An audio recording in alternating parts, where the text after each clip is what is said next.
हे माझ्या मामाचं घर. अशी प्रजाती आहे की सहसा रागातच असते. मग तुम्हाला दाखवून मी कुठे स्विमिंगला शिकलो.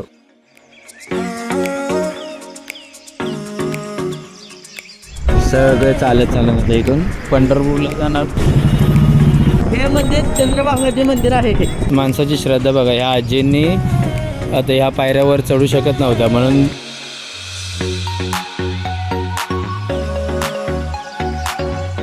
अनेक मनाला समाधान आहे मनाला की नमस्कार. पुन्हा एकदा माझ्या नवीन ब्लॉगमध्ये तुम्हा सर्वांचं स्वागत आहे. आणि आज मी चाललो आहे पंढरपूरला, जे की माझं गाव पण आहे आणि आषाढी एकादशी आहे तुम्हाला माहीतच आहे.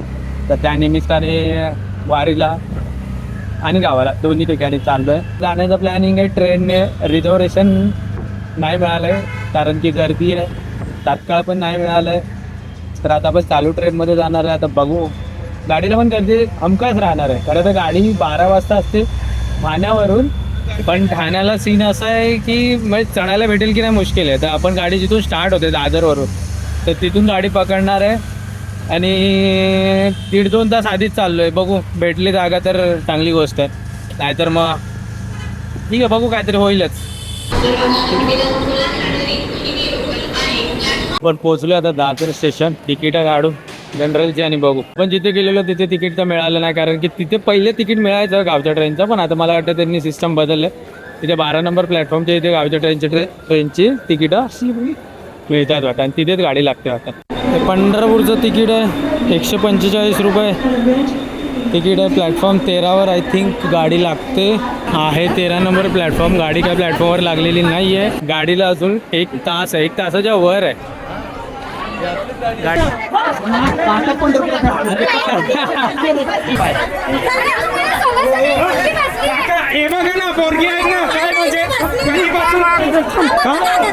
अरे अरे ऐका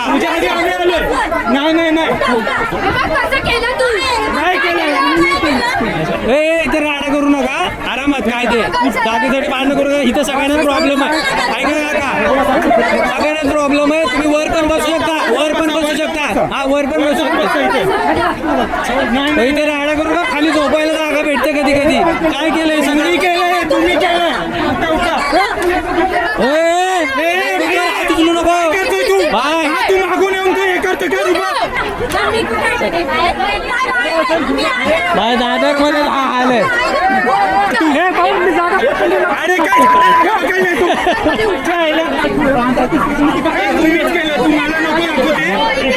इथे सगळी पनीरची भाजी सांडले. पनीरची भाजी जेवण सांडव. A few moments later.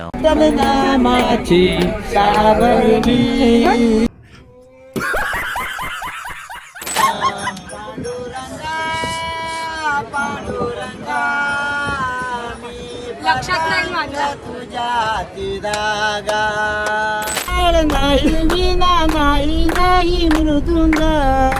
तार नाही विना नाही मृदुंग. पांडुरंगाच्या पुण्याईन मिळेल सत्संग. पांडुरंगा अलीकडे ये मला पलीकडे पांडुरंगा. राजा पंढरीचा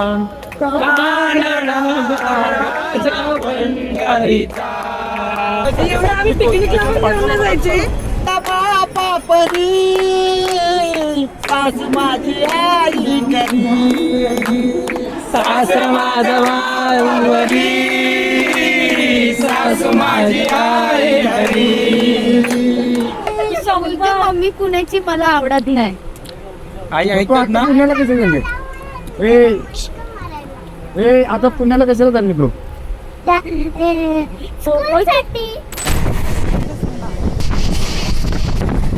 सकाळचे वाजले 7:30. आपण आहोत कुर्डवाडी स्टेशनवर.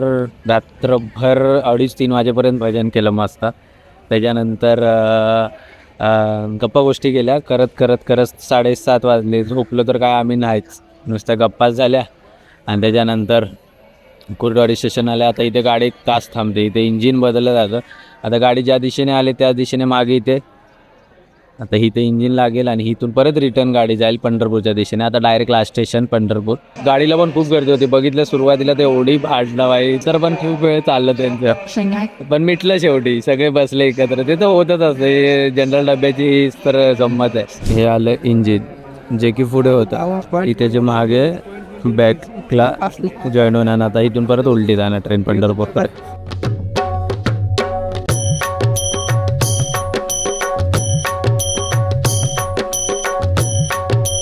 हे पोहोचलो आपण पंढरपूर स्टेशन. बरोबर 9 वाजता गाडी पोहोचली, बरोबर 9 वाजता. गाडी आजकाल ही लेट नाही होत, एकदम एक्झॅक्ट. आता ही गाडी आता ही गाडी जाणार, हा ही गाडी साताऱ्याला जाणार. तिकीट काउंटर त्या साईडला, तर ही गाडी आता साताऱ्याला जाईल आणि बरोबर परत 9:20 पंढरपूरवरनं परत मुंबईला. हे पंढरपूर स्टेशन, त्याची कमान आहे. इथं मागे रिक्षाची सोय आहे, म्हणजे तिथून थोडंसं बाहेर आल्याच्या नंतर रिक्षा भेटतात मंदिरापर्यंत जायच्या. पण एका माणसाला 100 रुपये, एका माणसाला 100 रुपये. अरे बाप. पण ठीक आहे, आता काय वारेमुळे. तसं रेल्वे स्टेशनपासून मंदिर एक 1.5-2 किलोमीटर असेल, जास्त लांब नाही आहे.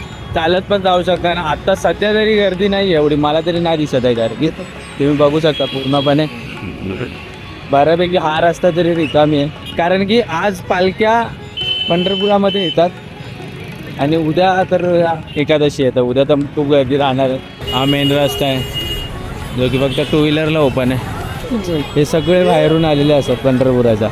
जस्ट पण म्हणजे आषाढी वारी आहे तोपर्यंत येणार, गोष्टी विकणार आणि वारी जशी संपेल तसे हे लोक पण सगळे निघून जातात.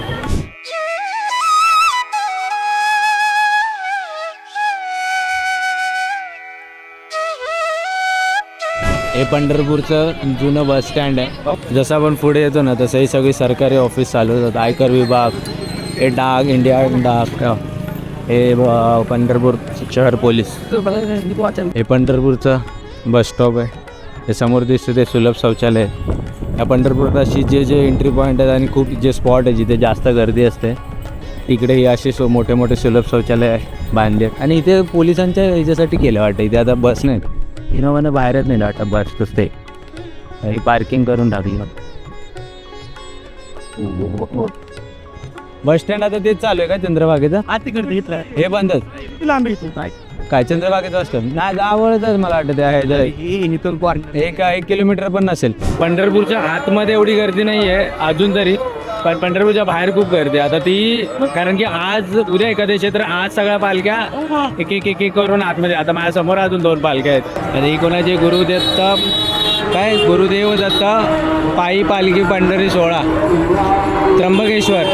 अजून एक पालखी आली, हवाभाव कृष्णा महाराज.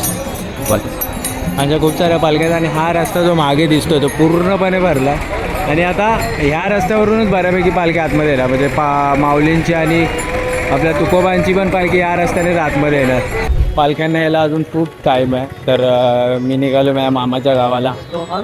तर बसने जायचं म्हणलं तर बस स्टँडवर जायला पुढे खूप गर्दी पण आहे आणि बस स्टँड थोडंसं पुढे. त्यापेक्षा मी विचार केला की लिफ्ट मागून जाऊया. बघूया आता गाडी कोण दिसली 2 व्हीलर रिकामी, लिफ्ट मागायचं आणि जायचं, कारण ह्या गाड्या सगळ्या त्याच रस्त्याने जातात सहसा. सो तर आपल्याला लिफ्ट मिळाली आहे. चंद्रभागा तो रेल्वे ब्रिज, त्या ब्रिजवरून आपण मगाशी व्हिडिओ काढलेले.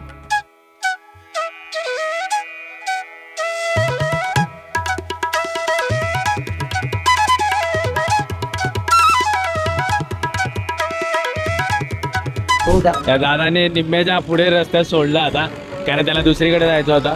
तर इथून आता फक्त 4 किलोमीटर आहे. कंटिन्यू लाईन आहे पालख्यांची, तर अजूनही खूप लांबपर्यंत असतात. ही चांगली खूप मागे आणि कंटिन्यू दिवसभर चालू राहते.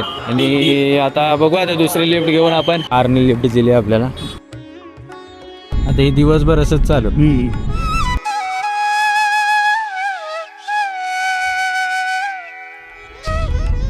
बैल आता पालखी सोडून माघारी घेऊन चाललेत वाटतं. त्या लिफ्टवाल्याने मला घरापर्यंत सोडलं. आता इथून 2 मिनटावर घर आहे. तो पोलीसवाला होता. मी त्याला विचारलं की तुम्ही ब्लॉगमध्ये बोलणार का? मी थोडे 2-4 क्वेश्चन विचारेल. थोडा पोलीसवाला म्हणल्यावर पंढरपुरातच ड्युटी होती त्याची, तर पण तो बोलला नाही. तर ठीक आहे. पण खूप साऱ्या गोष्टी कळल्या. व्यवस्था आहे, या टायमाला गर्दी पण खूप जास्त आहे. तर अशा खूप साऱ्या गोष्टी आहेत. हाय, हे माझ्या मामाचं घर आणि इथे सुद्धा दिंडी आली आहे. आणि अशी दिंडी दरवर्षी येते आणि इथे थांबतात. हा हॉल्ट असतो यांचा. आता इथे थांबणार, इथे जेवणार आणि त्याच्यानंतर पंढरपूरला म्हणजे पंढरीच्या वाटेला लागणार. तर ह्या टायमाला खूप कमी लोक आले.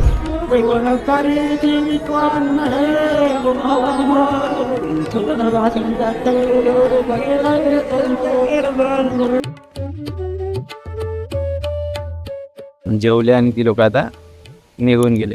तर दिंडी म्हणजे प्रत्येकाच्या घरी इथे बऱ्यापैकी त्यांचे असं स्पॉट फिक्स असतात की इथे यायचं, जेवण बनवायचं किंवा बनवतो आम्ही बनवून.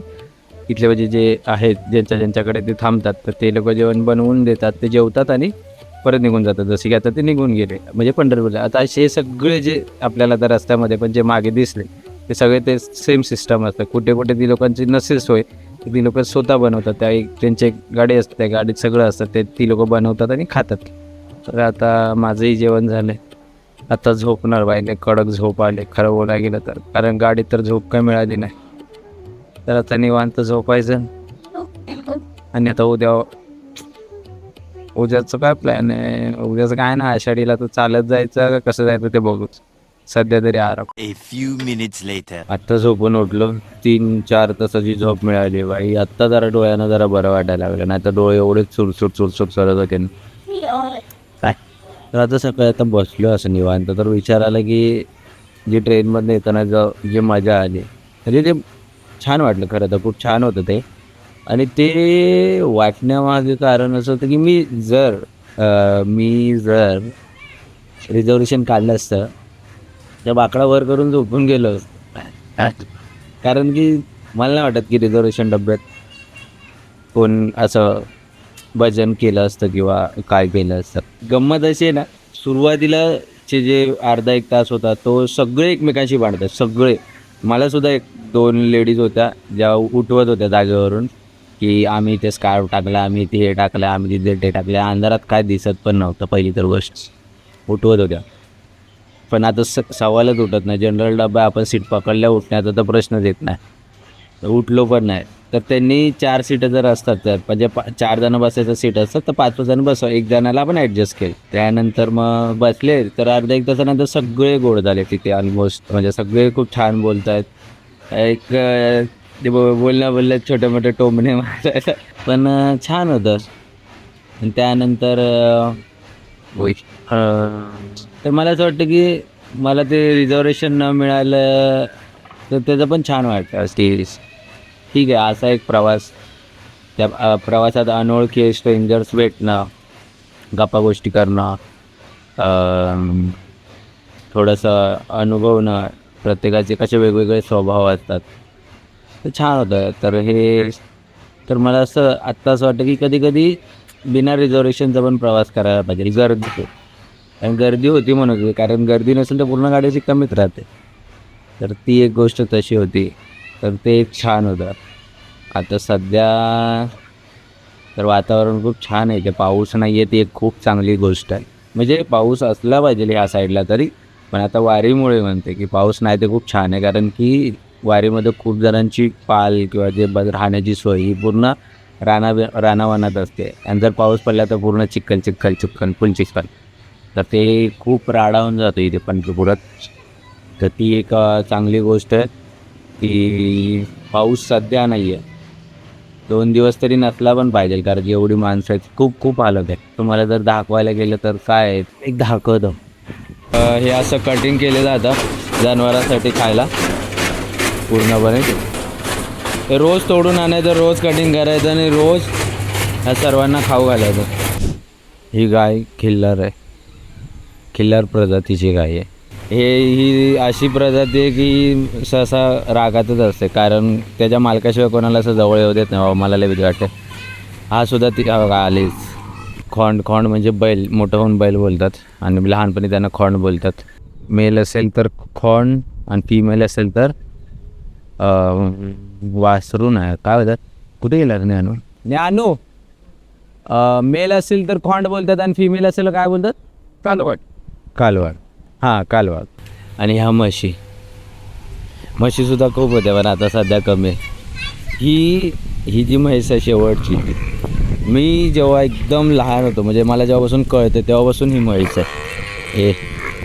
यांचा खायचा टाईम झाला आहे ना त्यामुळे. आता ही म्हातारी झाली, आता ही इथं काय आता काय कोणाला जन्मबिन्म देणार नाही, आता दूध बीत पण हिचं काय नाही. पण आता ही म्हातारी झाली पण खूप जुनी आहे त्यामुळे हिला कोणाला विकली पण नाही आणि काय नाही. आता ही मरेपर्यंत इथेच.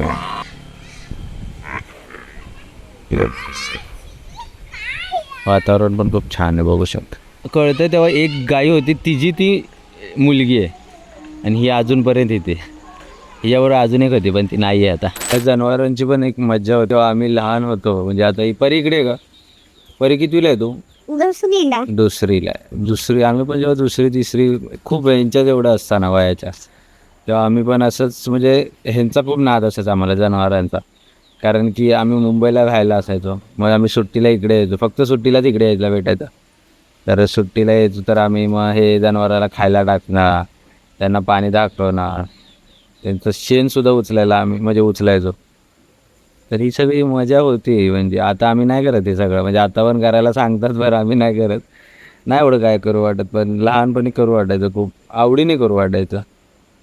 नंतर मग मला एक किस्सा पण आठवते की जेव्हा बाईक शिकायची होती मला, तेव्हा बाईक शिकण्यासाठी मी म्हणजे हे तोडून द्यायचो. मला बाईक हा माझा मामाचा मुलगा शिकवायचा आणि बाईक म्हणजे बाईकच्या राऊंडसाठी वैरण तोडायची. वैरण म्हणजे जे खायला आपण आणतो तर ती तोडायची. तर त्याचं काम मी करणार आणि मला तो बाईक शिकवणार, असा आमच्यात कॉन्ट्रॅक्ट व्हायचा. तर आम्ही तसं मी वैरण तोडायचो आणि तो मला शिकवायचा. मग तशी मी एक बाईक शिकलो आणि तेव्हा काय नाही वाटायचं. तेव्हा एकदम एनर्जी फुल असायची. घ्यायचं कोयतं आणि तोडायला चालू करायचं. आता पण कधी कधी मनात आलं तर तोडतो पण आता पहिल्यासारखं ना. पहिलं आम्ही कंटिन्यू खूप म्हणजे रोजच करायचो हे सगळं. स्विमिंग करायचो, खूप साऱ्या गोष्टी आहेत तिथे. मग तुम्हाला दाखवून मी कुठे स्विमिंग कुठे शिकलो, ज्या विहिरीत आम्ही शिकलो. की आता ही परी तू पण पोहायला जाते की नाही? परीसुद्धा पोहायला जाते. आता ही मला बघून उद्या ही सुद्धा ब्लॉग चालू करेल. तर ही लोकंसुद्धा पोहायला शिकतात पहिली दुसरी. तर मी पण आय थिंक दुसरी तिसरीच असताना का चौथीत असताना काहीतरी पोहायला शिकलो. मला आता एवढं आठवत नाही. तर इथे लवकरच पोहायला शिकतात बऱ्यापैकी. ही जातो का पोहायला? आपला काय याचं नाव? धनराज. हो जातो. धनराज तुलाच मराठी बोलायला लागली का शुद्ध? धनराज पोहायला जातो? हो जात पण असेल. जातो. ही माझी आजी आहे आणि आजोबा आहेत. आजोबा थोडे आजारी आहेत सध्या. बघ आय, मी म्हणतोय की वारीला तू पंढरपूरला शेवटची कधी गेलती? म्हणजे आता तू पहिली पंढरपूरला जात असशील की वारीला? हां, मग तेच विचारतोय की शेवटची कधी गेलती? माळा घातलेल्या वारीला. मग ती शेवटची कधी गेलती? आठवत नाही. तरी किती वर्ष?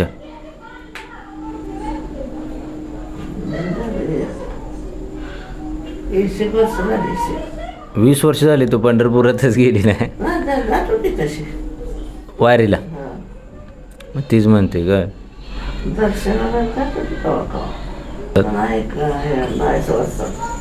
10 वर्षात पंढरपुरातच गेली नाही, दर्शनाला जात नाही.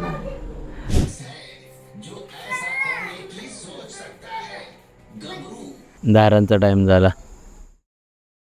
Day 2. सकाळ सकाळ व्यायाम चालू.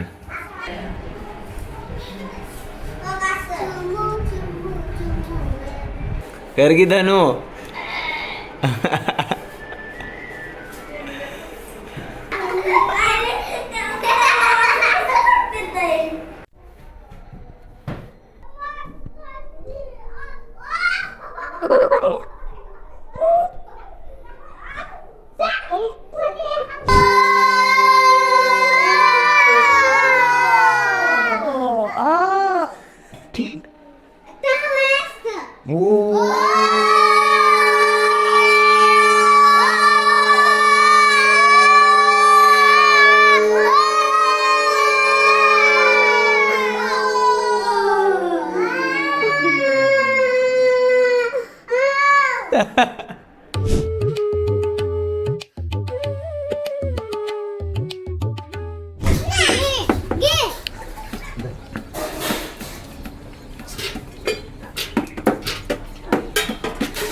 पोरसने काय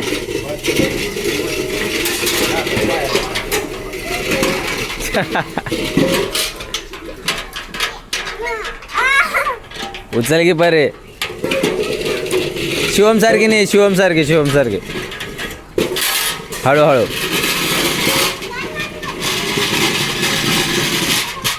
आम्ही आलेलो इथे वरती विहिरीवर. ही ती विहीर ज्याच्यात आम्ही पोहायला शिकलो आणि आजही आम्ही उन्हाळ्यात ह्याच्यात पोहतो. ढगाळ वातावरण असल्यावर सोलर पॅनल चालतात अजिबात. ढगाळ म्हणजे कडकच ऊन लागते. एक लागला आणि हा एक अजून असेंबल नाही झाला आहे, सामान येऊन पडलं आहे. पण दिवसभर चालतं सकाळपासून ऊन आहे तोपर्यंत. सकाळशी पोरं व्यायाम करत होती ती घरात भावचं बघून. तर तेव्हा मला आमच्या ना अभ्यासातलं एक कॉन्सेप्ट आहे लर्निंग बाय ऑब्झर्वेशन, त्याची आठवण आली. त्यात असं होतं की तुमची इच्छा असेल की जर तुमच्या पोरांनी पुस्तकं वाचावी तर सतत त्यांच्या डोळ्यासमोर तुम्ही पुस्तकं वाचताना दिसली पाहिजेत.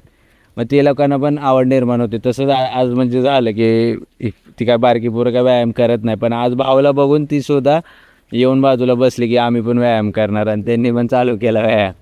तर ते तसं आम्ही पण लहान असताना हे करायचो. भाऊ करायचे, भाऊ खूप आधीपासून करतात. भाऊ म्हणजे मामा. तर ते खूप आधीपासून करतात. तर आम्ही सुद्धा त्यांच्या बाजूला बसून व्यायाम करायचो. म्हणजे सेम असंच हे जे आता पोरं करत होते तसंच त्यांनीच ह्या विहिरीत आम्हाला पोहायला शिकवलेलं. आता फिल्टर लावून झाले तर आता मोटर स्टार्ट करायची.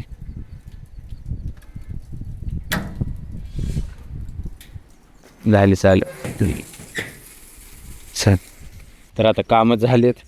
आता जायचं आहे पंढरपूर. सगळे चालत आता इथून पंढरपूरला जाणार. इथून पंढरपूर 10 किलोमीटर आहे. जाऊन प्लॅन होता चालत जायचा, पण नंतर तो कॅन्सल झाला. आता गाडी जिथपर्यंत जाते तिथपर्यंत घेऊन जायची आणि तिथून मग पुढे चालत.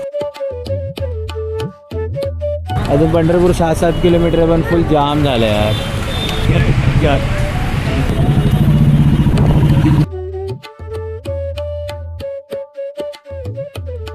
बस स्टँड इथे गेलेलं आहे. पंढरपूरपासून अजून 4 किलोमीटर लांब आहोत आपण.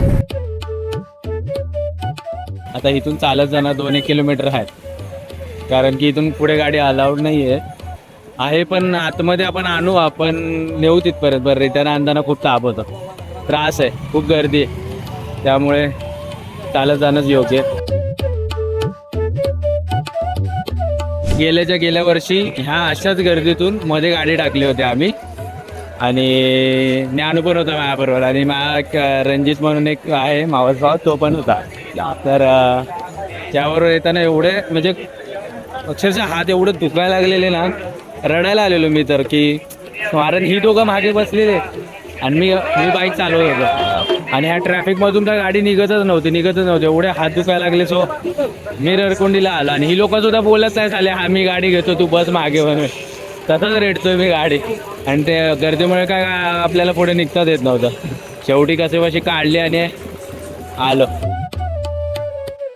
हे 65 एकर आहे जिथे सरकारने येणाऱ्या सर्व भक्तांना राहण्याची आणि जागेची सोय करून देते. हे आतमध्ये पंढरपूरकडे जाण्याचा मार्ग आहे आणि हे आहे इस्कॉन टेम्पल. आता गर्दी न वाटण्यामागचं एक कारण हे पण आहे की इथे खूप सारं अतिक्रमण होतं, ते हटवलं, त्यामुळे खूप मोकळा झालेत रस्ते. आता हे रस्ते पण वाढवले आणि जे अतिक्रमण होतं ते पूर्ण मागे सरकवलं आणि काढूनच टाकलं. एकदा रस्ता वाढवलाय, ही दुकानं सगळी मागे गेली, त्यामुळे गर्दीचं नियोजन जरा व्यवस्थित झालंय. इस्कॉनला जाण्यामागचं कारण की नदीच्या पलीकडे विठ्ठलाच्या मंदिराची तेवढी गर्दी असते, चेंगराचेंगरी होते. मग आपण तिकडे जाऊ, पण आज नाही, उद्या किंवा संध्याकाळी गर्दी कमी झाल्यावर.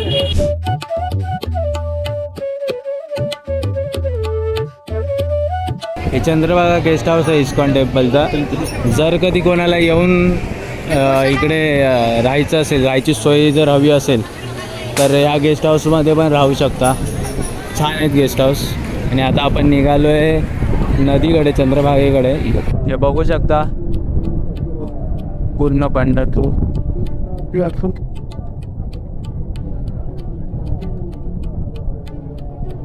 समोर आहे ते मंदिर.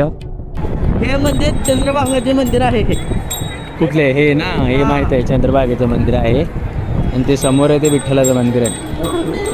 वाहतं पाणी आहे, नदीला पाणी पण खूप आहे. कोणाला कल्पना असेल हे काय आहे नेमकं, कमेंट करून सांगा.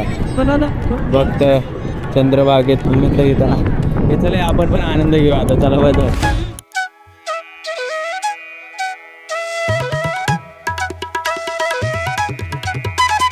चंद्रभागेचं स्नान आपलं झालंय. आता हे मागे जे विठ्ठल रुक्मिणीचं मंदिर आहे तिथे आपण दर्शन घेऊ. पलीकडे तर खूप गर्दी आहे, मग आपण संध्याकाळी नाही तर उद्या परवा जेव्हा गर्दी कमी होईल तेव्हा तिकडे जाऊ.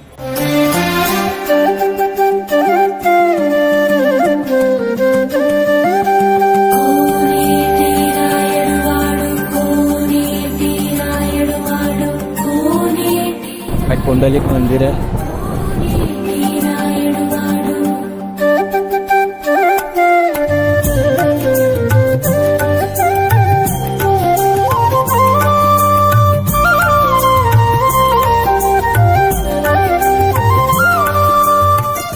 दर्शन झालेलं आहे, एवढी काही गर्दी नव्हती, व्यवस्थित दर्शन झालं. चंद्रभागेत स्नान झालं, बरं वाटलं. चंद्रभागेत आंघोळ करण्याचं काय नाही, खरं तर बघायला गेलं तर काहीच्या आधी जशी आंघोळ केली तसंच वाटतं. फक्त एवढंच आहे की थोडी माणसं जास्त आहेत आणि एक मनाला समाधान आहे मनाला की आपण चंद्रभागेत आंघोळ केली तर समाधान, बस.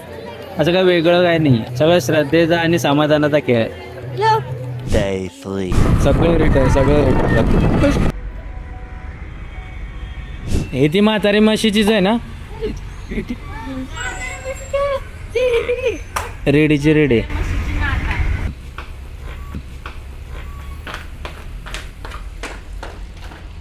वारी लावून 15 नाही परवा वारी झाली आहे. तर आता आम्ही म्हणजे मी निघालो आहे पालख्यांचं दर्शन घ्यायला. आता पंढरपुरात गर्दी नसणार आहे, रिकामीच असणार आहे. तर मुखदर्शन पण बघू, झालं तर आपण घेऊ मुखदर्शन पण.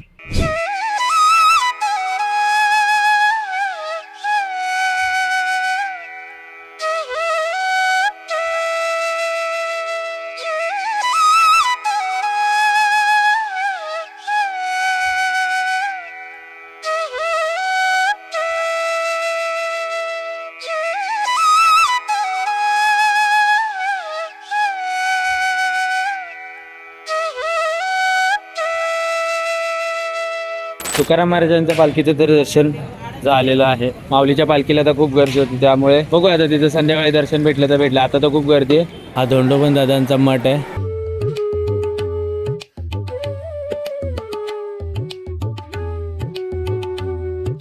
की विठ्ठलाच्या पायाच्या दर्शनासाठी अजून लाईन आहे. अशी लाईन पूर्ण पायाच्या दर्शनाची लाईन आहे.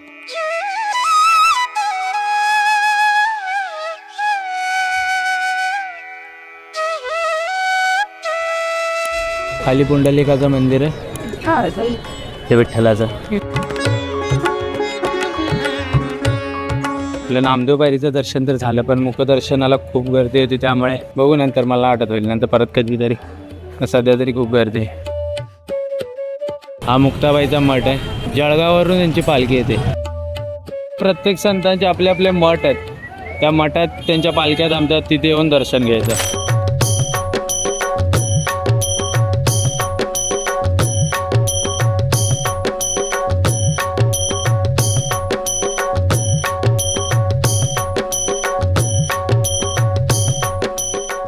माणसाची श्रद्धा बघा. ह्या आजींनी आता ह्या पायऱ्यावर चढू शकत नव्हत्या, म्हणून एका पुढे आजी होती, अजून एक आजी होती, त्या आजीकडे पैसे दिले. किती होते? 1 का 2 रुपये होते. ते 1 का 2 रुपये आजीने आपल्या ओवाळून टाकायला सांगितले.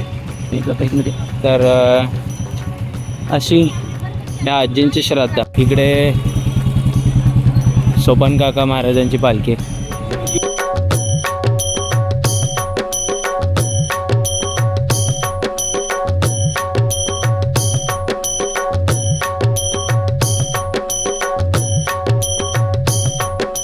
ही एकनाथ महाराजांची पालखी आहे, पैठणवरून आलेली. या पालखीला थोडीशी गर्दी.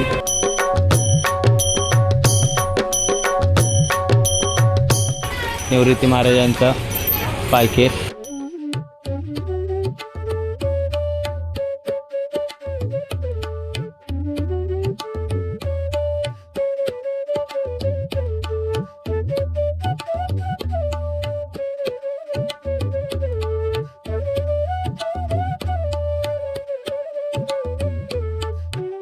फक्त माऊलींचं दर्शन राहिलं आणि माऊलींला आहे गर्दी, पण आपण बघूया तासभर लागेल.